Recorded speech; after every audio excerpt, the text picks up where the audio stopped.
Adlaw nga Martes karon mga kaigsuunan, petsa 5 sa bulan sa Hulyo tuig 2022.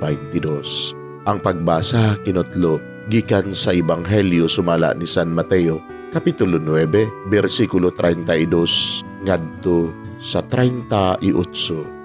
Sa pagpanglakaw na sa mga tao, dihay pipila nga nagdala ngadto kang Hesus, usa ka tawo nga naamang tungod kay gisudlan kinig yawa. Sa nahinginla na ang yawa, nakasulti ang tao ug nahibulong ang tanan nga nag-ingon, wala pagayoy nahitabo nga sama ni ini dinhi sa Israel.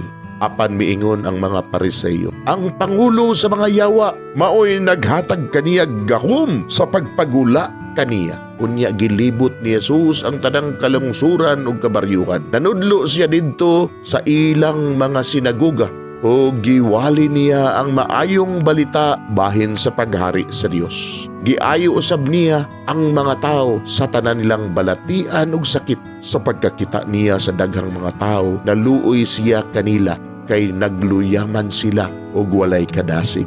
Murag mga karnero nga walay magbalantay. Busa giingna niya ang mga tinun-an. Daghan ang anihon apan jutay ra ang mga ngani. Busa, pag-ampo kamo sa tag-iya sa anihon, aron magpadala siyag dugang pang mga ngani. Mga igsoon, ang Ebanghelyo sa Ginoo, daygon ikaw o Kristo.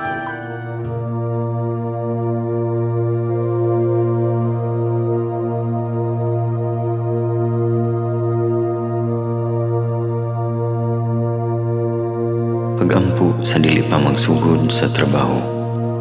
Magampo kita sa ngalan samahan sa Anak ug sa Espiritu Santo. Amen. Langit no namong Amahan, sa among pagsulod nining trabahoan, among gidala ang imong presensya uban kanamo.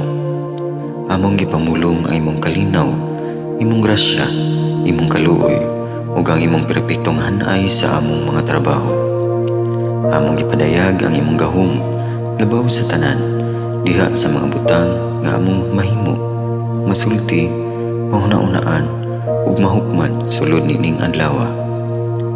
Ginoo, nagapasalamat kami sa gasa sa kinabuhi niining bagong adlaw, niining kahigayunan nga kami nakasulod sa trabaho ug mamahimong parte niining nga grupo. Salamat sa mga gasa nga imong gitugyan kanamo. Hamong gamiton kini diha sa pagimaya kanimo. Hatagi kami sa kusog ug kadasig sa pagbuhat sa among mga trabaho.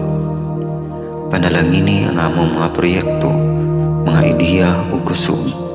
Aron sa ingon, bisan sa pinakagamay namong mga kalampusan, magahatag kini sa imong himaya. Ubani kami Ginoo sa among pagtrabaho nining adlaw. Puna kini nga lugar sa inspirasyon ug kusog. Tabangi kami nga magtrabaho isip usa ka grupo nga mapakita sa usag-usa ang kamaayo. Himuha kami nga maayo nga makabot namo ang mga butang nga kinahanglan namong buhaton.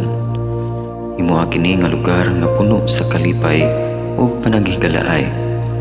Ug kamugaway ug kalinaw ang mapatigbabaw niining dapita. Ginoo, kung kami anaa sa kalibog, giyahi kami. Kung kami muwadaan sa kadasig ug paglaom, dasiga kami. Himua nga ang trabaho nga among gihimo ug ang paagi sa among paghimo niini makahatag unta kini ug hugot nga pagtuo, kalipay ug pahiyom sa tanan nga among mahimamat karong adlaw. Panalangini ang among mga pamilya, among Pinoy-anan, among nasod. Himua nga magmatidud-anon kami sa pagtagad ug pag-amuma sa kalikupan ug sa tanang may kinabuhi diha sa pagbuhat kanamo sa pagkabot sa imong pangandoy alang sa hustisya ug kagawasan. O Ginoo, sa among pagbiya nining lugar, tagay kami sa imong panalangin ug kaluoy sa among pagbiyahe. Panalangini ang among mga pamilya ug Pinoy-anan nga anaon ta sa maayong kahimtang sama sa among pagbiya kanila. Ginoo, salamat sa tanang butang nga imong nabuhat, sa tanang butang nga imong gibuhat ug sa tanang butang nga imong buhaton pa. Sa ngalan ni Jesus, among giampo diha sa tumang pagigugma ug pagpasalamat. Amen. Sa ngalan sa Amahan, sa Anak ug sa Espiritu Santo. Amen.